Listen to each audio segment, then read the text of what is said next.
Après la Grèce, l'Espagne, le paysage politique méditerranéen à l'heure de tous les changements.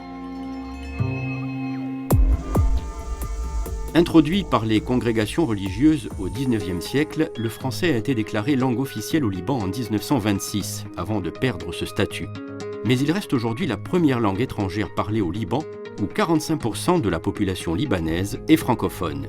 Ces dernières décennies ont vu toutefois un développement grandissant de l'anglais. Beyrouth, la capitale du Liban. Un pays de 4 millions d'habitants qui parlent 3 langues, l'arabe, le français et l'anglais. Si l'arabe est aujourd'hui la langue officielle, près de la moitié de la population libanaise s'exprime en français. Mais l'anglais est de plus en plus présent.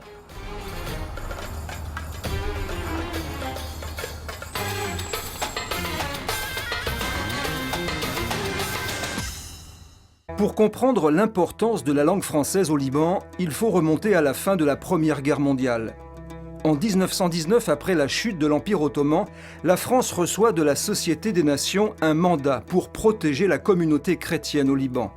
Ce protectorat français va durer jusqu'en 1943. Depuis cette date, les liens entre la France et le Liban ne se sont jamais démentis.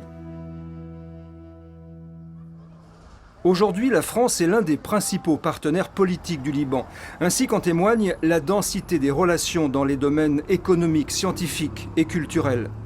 L'actuel ministre libanais de la Culture, Raymond Aredji, est lui-même très attaché au maintien de la langue française dans son pays. Le français est soumis à des pressions par d'autres langues, notamment l'anglais ou l'espagnol ou même l'arabe.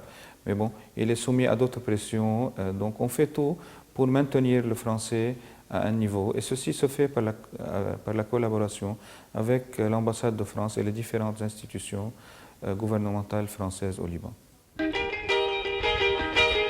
Dans les rues de Beyrouth, l'anglais est omniprésent. Ici comme ailleurs, c'est la langue du commerce, destinée à toucher le public le plus large. Mais au Liban, Molière fait de la résistance. Sur les hauteurs de Beyrouth, l'école Athénée. Elle accueille plus de 1000 élèves de la maternelle à la terminale. J'oubliais, oui, c'est le J apostrophe. J'oubliais, J apostrophe, très bien. Phrase suivante.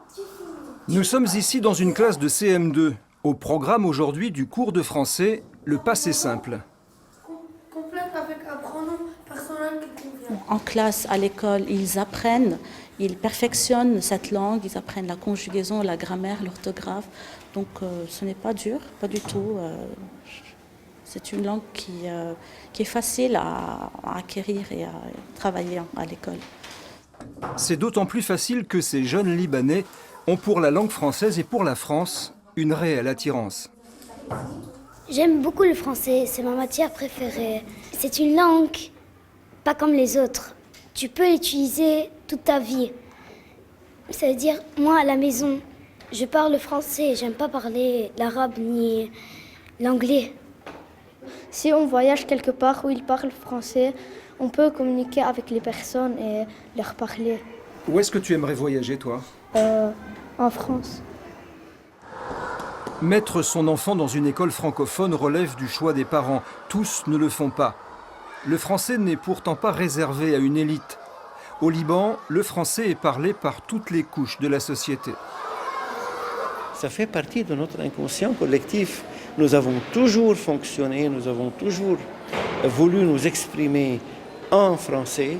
Souvent, nous ne trouvons pas les mots adéquats en arabe.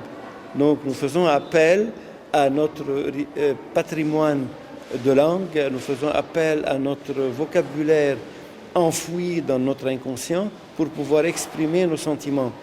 Et le français devient en quelque sorte, il a toujours été, la langue des sentiments. Parce que le français est la langue des sentiments, il est aussi celle des écrivains libanais, comme Amin Malouf, André Chédid ou Alexandre Najar. Fait un coup de cœur, un bon article. Nous sommes au siège de l'Orient littéraire, le supplément mensuel du quotidien francophone, l'Orient le jour.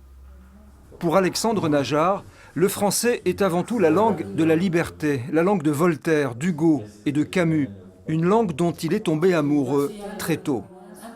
J'ai baigné dans une atmosphère très littéraire. Ma mère lisait beaucoup, mon père était plutôt féru de livres d'histoire. Également à l'école, j'étais chez les jésuites qui avaient un excellent niveau de français et j'étais toujours, depuis les premières classes jusqu'au bac, j'ai toujours été premier en français. C'était pour moi un défi parce que j'ai toujours été passionné par cette langue. Je dis toujours que je suis tombé amoureux de cette langue comme d'une femme, qui est séduisante, certes un peu difficile, mais qui est tellement... qui a une telle richesse aussi intérieure qui ne peut que séduire. Au Liban, de l'école primaire jusqu'en terminale, le français est la seconde langue la plus enseignée, après l'arabe. Mais à partir de l'université, c'est l'anglais qui prend le dessus, car il est considéré par les jeunes comme plus utile sur le plan international. Dans cette faculté de lettres, où sont rassemblés des étudiants venus de différentes universités libanaises, français et anglais ont chacun leurs partisans. C'est plus pratique ici au Liban de parler l'anglais, surtout dans les universités. Pourquoi ? Parce que c'est davantage utilisé dans le monde du travail. Tout le monde se sert de l'anglais. Vous ne vous sentez pas pénalisé de faire vos études en français ? Non, pas du tout, parce qu'une personne qui sait très bien parler le français, c'est pas difficile de parler l'anglais. Or, le contraire n'est pas vrai. Donc, une personne qui a fait juste ses études en anglais, c'est trop difficile pour lui de lire des articles en français ou bien de communiquer avec des chercheurs français. Fondée par les jésuites en 1875, l'université Saint-Joseph de Beyrouth compte 12 000 étudiants. C'est l'une des plus anciennes du Liban.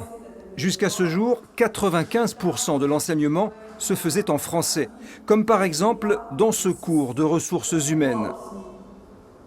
Quels sont les types d'objectifs que l'on va évaluer ?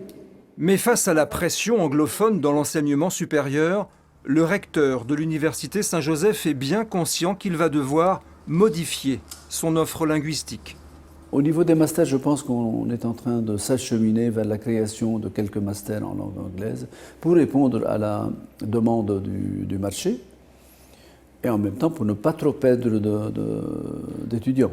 C'est très pragmatique, il faut être pragmatique dans la vie. On ne peut pas, disons, dire nous sommes francophones, il faut résister à toute tendance linguistique anglaise et puis se dire à la fin on n'a plus d'étudiants, ça n'a pas de sens. 3, 2, 1, stand by, silence. Le secteur où le français est le plus en difficulté au Liban est celui des médias audiovisuels. Il existe 9 chaînes de télévision libanaises qui toutes font la part belle à l'arabe et à l'anglais. Ce que regrette Elsa Yazbek Sharabati. Journaliste à MTV, Elsa a créé il y a 16 ans un journal d'information entièrement en français. Une fois par an sur MTV, elle anime une émission spéciale entièrement en français à l'occasion du Salon du Livre. Bonsoir à toutes et à tous, nous vous retrouvons du Biel en direct du Salon du Livre francophone de Beyrouth. Mais selon Elsa, les télévisions libanaises pourraient accorder aux Français davantage de place. C'est un étrange titre. Il y a des gens qui adorent lire, écouter et parler en français, même s'ils sont très arabophones au Liban. Donc à mon avis, il y a une demande. Mais le problème, c'est que commercialement, les télévisions libanaises, les médias libanais veulent beaucoup plus de pubs, surtout dans cette période de crise mondiale, si l'on peut dire. Et l'argent, ça vient des pays du Golfe, ça vient des pays arabes qui demandent beaucoup plus de programmes en arabe. Donc je pense que c'est là où réside le vrai problème. Les Libanais sont présents partout dans le monde parce qu'ils parlent 3 langues, l'arabe, le français et l'anglais. L'arabe est leur langue maternelle. Le français est pour eux la langue du cœur et de la culture. L'anglais n'est que la langue du commerce et des affaires. Si l'anglais progresse partout dans le monde, la langue de Molière restera néanmoins et pour longtemps présente au Liban.